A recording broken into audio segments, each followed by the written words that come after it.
Welcome back our viewers. Our show today's story behind nakwambia it's just inspiration. Lakini before niseme it's inspiration, acha kwanza tuchukue that inspiration of the transforming of Pst Jackson after ametoka huko West Pokot and he felt hey kai huyo mtu sijui venye kumeda, lakini it was ilikuwa how? Ilikuwa how your action? Not really. I was okay. Aya, tutapata wapi a new turn, a change of you. Kama hiyo ulikuwa okay. And by the way, ulikuwa unatumia drugs? Ama ulikuwa sober mind? No, I was not sober. At all. Okay. Yeah. Aya, tutapata wapi tena raundi yako?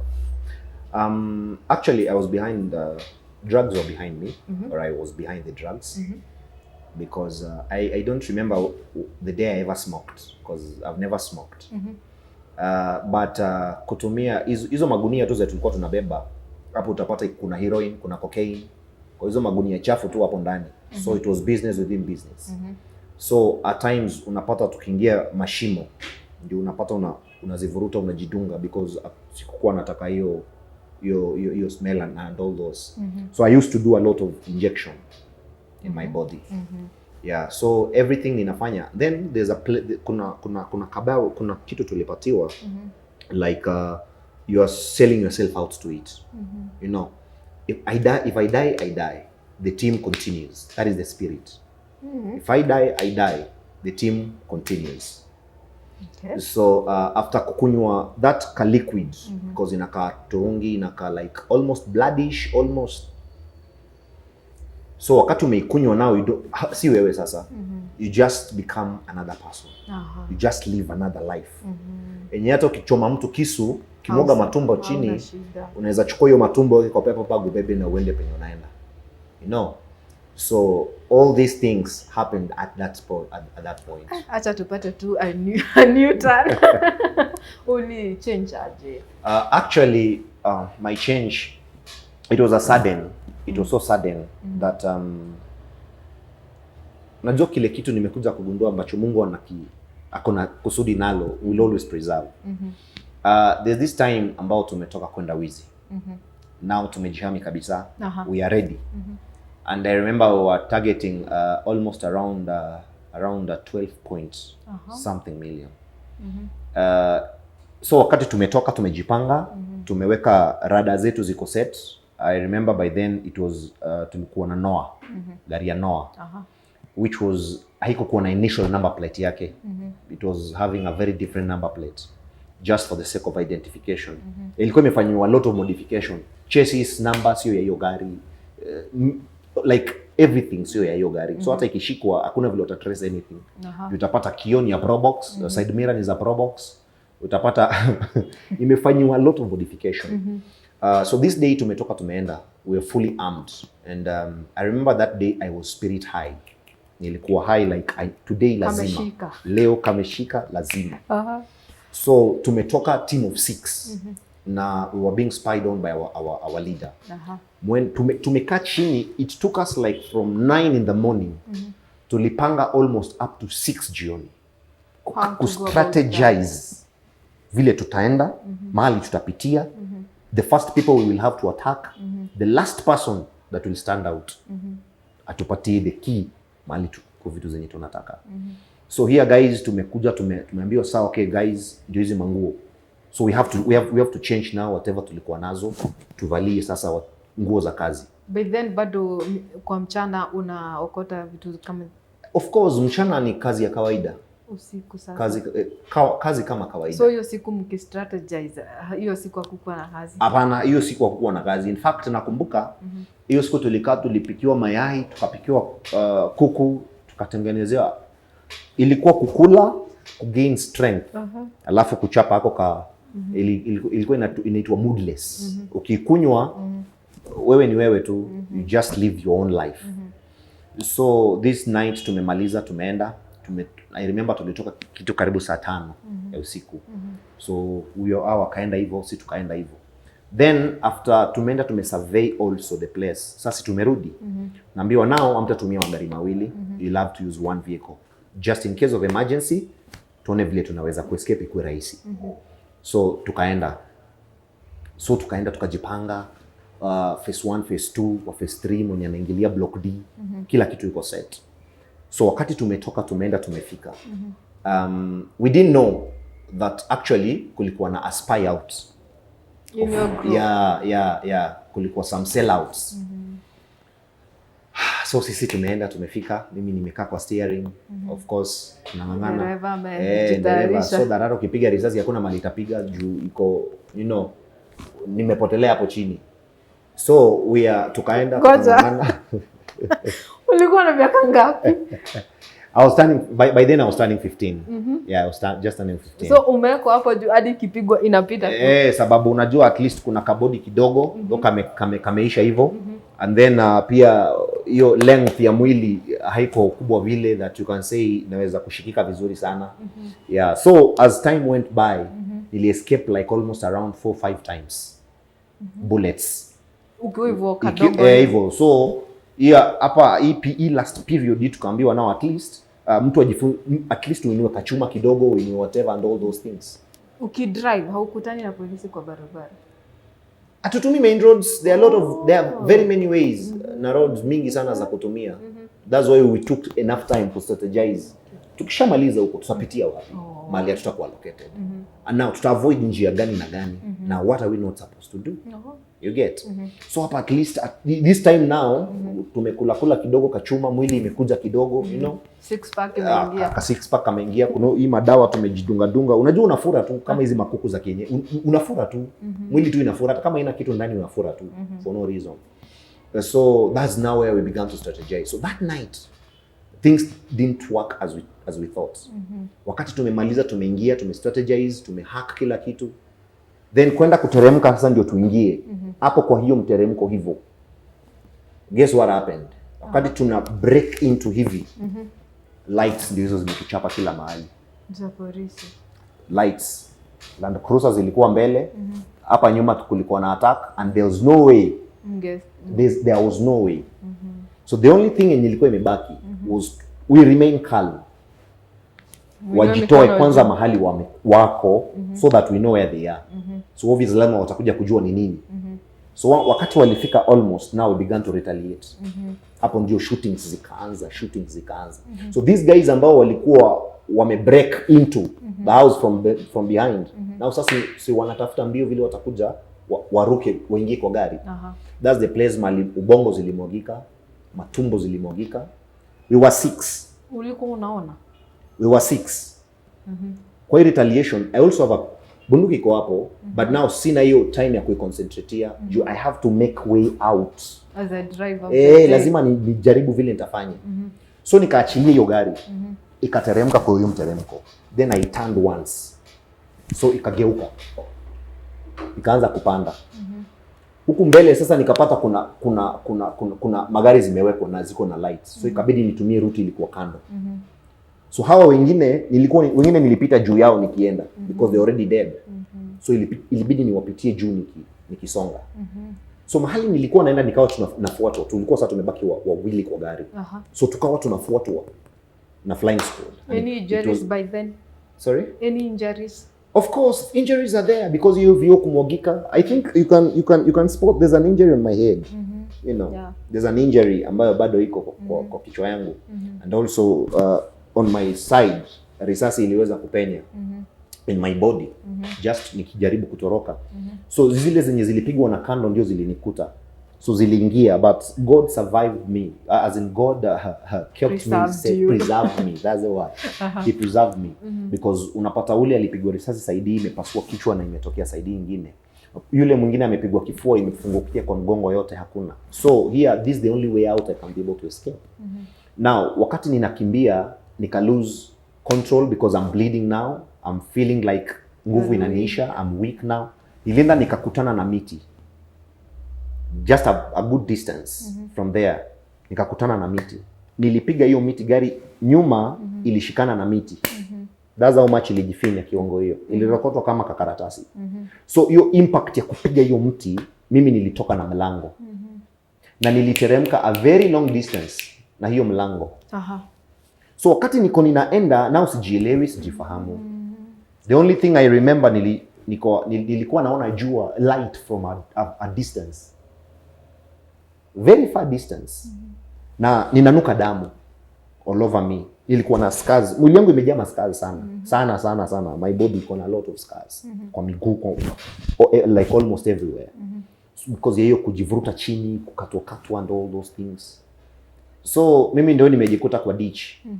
Nikabaki sina nguvu, sina chochote. Nimekaa hapo, now it's 3 days, because wale walijua limaliza kila mtu. Because tulikuwa wawili kwa gari. Mimi huwa ninafikiria they thought ilikuwa mtu mmoja amebaki, ambaye ndio huyo amepata kwa gari. So maybe that is how God wanted me to escape. Nimejipata kwa ditch around 3 days. Nimekuwa kama mabati. Sina joto kwa mwili. Completely nimebleed mpaka imekauka. Nguo yote niko nayo imeshikana na mwili because ya damu. So I was very weak. Then there's this lady ambaye sijui alikuwa anatafuta nini kwa hiyo msituni, kwa hiyo kichaka. I don't know what she was doing. I don't know, it was an angel, me I don't know. But all I remember, walikuwa wanaongea, sijui ilikuwa Kipokot. I even don't remember the language. So niliambiwa later on, nilitolewa. And now my pulse haikuwa inapiga. Nilikuwa nimezima kabisa. Kabisa. Ukiangalia unaona kitu from afar, but you can't do anything. Yenye hata kama ni kitu kukuingia kwa macho, itaingia tu ukiangalia ikikuingia, because you are that weak. Hakuna kitu unaweza fanya. So nothing is beating. Eyes zilikuwa zimetal pale, completely yellow. Blood imeisha kwa mwili. I think I was at my last. So wakati nilitolewa hapo, I think that is the moment I passed all out kabisa. I didn't remember anything. I couldn't recall anything. So hiyo napelekwa mortuary. The man amepatikana, he's dead kwa shimo. And this ditch, sijui ni nini ilinishikilia, sikufika mwisho. Ilikuwa ditch mrefu sana. But sijui ni nini ilini hold for those days hapo juu. Because kwa umbali nikianguka nilikuwa nasikia hissing za nyoka huko ndani. You know, hizo ma hissing sounds and all, crickets, vile zinapiganga kelele sana. So I was just there. Now here comes ninapelekwa mortuary. I'm just now at my end. At my end of my age. So nikajua then that's it. Wakati ninachukuliwa, I saw myself nikitoka. Kwa hiyo ditch? No, kwa hiyo mwili. Kwa mwili. Niliona nikitoka kwa mwili. And I began to weep. Nikawa ninalia. Kasema now that is the end of this family. That is the end of that lineage. So nikawa ninalia, more so I'm going to hell. So my spirit was so much tormented at that point. Ilikuwa too much tormented to a point where I could scream. My spirit could really scream. Na nilikuwa nikiangalia, ninaona people are walking everywhere. Watu kwa vilabu, watu kwa makanisa. I just could see things. In their normal life. Yes, in their normal life. But I was there. So when I was taken now, about to enter now the gates of mortuary. Sijui accident ama nini ilikuwa imefanyika. Watu wameletwa, wana bleed, wengine wamekufa. So hizo ma pieces wanajaribu kusanya, nikaingizwa kwa waiting bay hapa kando, kwa mlango ya mortuary hapo kando. Nikawekwa hapo kwanza kwa shughuli. Juu huyu sasa huyu alishaenda. So perhaps wacha waangalie hawa. Wajaribu kuweka mikono kama ni hapo ama mguu kama ni hapo. So whilst I was still there entering now, ndio kuja nichukuliwe. I met a certain force. Na sijui hiyo force ilitoka wapi. Na wakati ilinipiga, the only thing I remember, there was a light that is unapproachable. It was a light ambayo hungeweza kustahimili kuiangalia. So nikaanza machozi, singeweza stahimili that light. And from there we had a conversation. Because chini kulikuwa na crystal, like there was a crystal, clear crystal, pure crystal ilikuwa chini, and someone was standing on the crystal juu. But I couldn't see the legs. I only see the gown, the garment vile ilikuwa kubwa. Na ilikuwa imecover crystal vizuri. And by then I looked at this body. It was very ugly, the ugliest thing on earth. Kwani ilikuwa inakaaje? when you live your spirit, this flesh is not that admirable the way it is only what runs, the blood that runs, that makes you what you are.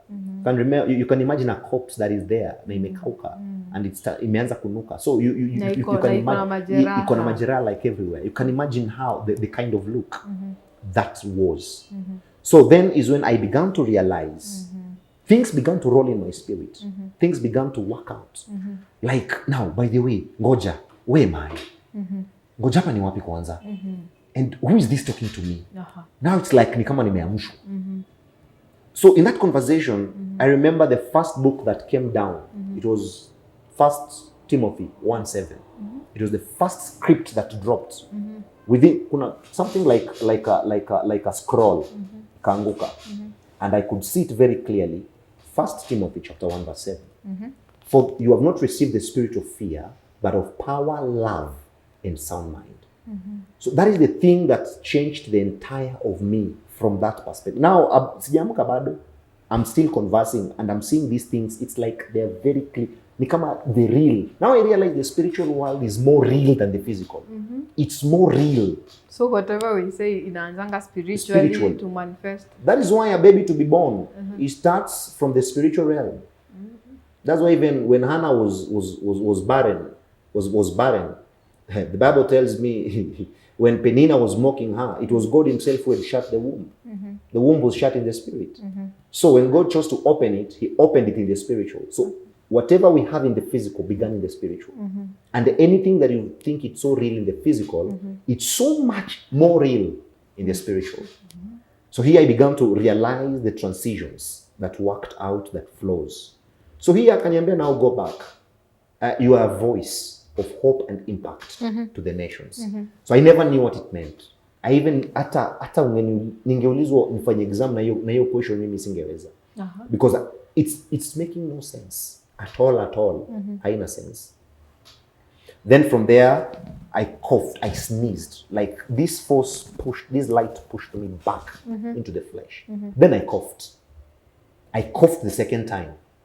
Then kuna nurse, I think one of the relatives or something, I don't know what happened. Alikuwa amekuja kuconfirm whether si mwenye amepigiwa kama ni mtu wao alikuwa involved kwa accident. So coming out like what huyu anafanya nini hapa? Like anafanya nini hapa? Akakuja akaniguza akasema impulse zake ziko sawa, anasikia zinapiga though ziko mbali. And I remember very well even the voice until today inakuanga very clear kwa masikio yangu. The mortuary attendant akasema hakuna, hawezi kuwa kwa hivyo. Hii ni mali yangu, wachana nayo. You know. Okay, gongo nyundo wewe. I remember akasema hii ni mali yangu, wachana nayo. Then the nurse was like, hapana, hayuko satisfied. Asema ngoja kidogo. So akachukua vitu hapo, akaanza kuangalia, akaanza kunipima, kufanya nini. Ujamaa ako busy na hawa. So wakati alikuja akamwambia, nilikwambia hakuna mtu in this condition anaweza kuwa hai. I've done this job for very, so they like began to argue one to another. Hakuna mtu anaweza kuwa in this condition ambaye ako hai. Then I sneezed again. Akasema no. Huyu wachana naye, niachie hapa. Wewe enda, let me deal with him pole hapa. You know. Acha kiendanga. Huyu wachana naye. So I came to this point where after arguing, akasema, the man now, akasema, hakuna siku mtu amewahi toka nyumbani akakuja mortuary ndio akaenda ward. Watu wanatokanga nyumbani wanaingia ward ndio wakuje mortuary. Then from mortuary you know what next. But this sister akawa na convince. I don't know how she managed. That's how now nikaanza kuwa attended on in the hospital. Now I'm like, what am I doing here? This is not my place. I'm not supposed to be here. What has happened? So the process began, nikasaidiwa, nikaanza undergo through medications, nguo nilikuwa nazo zikararuliwa zote, nikapatiwa nguo sasa ya hospitali. Oh, so after umetoka hospitali, after umetreatiwa, how did you find God? It's amazing because I remember wakati hata vile nilitoka hospitali, it was just nikutoroka nilitoroka. There's this time after nimechukuliwa nimerudishwa shule. Now after going through rehabilitation nikapelekwa Neema Children's Home. I was raised for some few like almost some good months after kutoka rehabilitation. Then I'm trying now to trace back and see where am I going to start things from. So from shule, whoever was sponsoring me there, Form 2, Form 3, God just found a way with my life. And that's when over the night for about two weeks consistently, hadi nilikuwa naogopa kulala.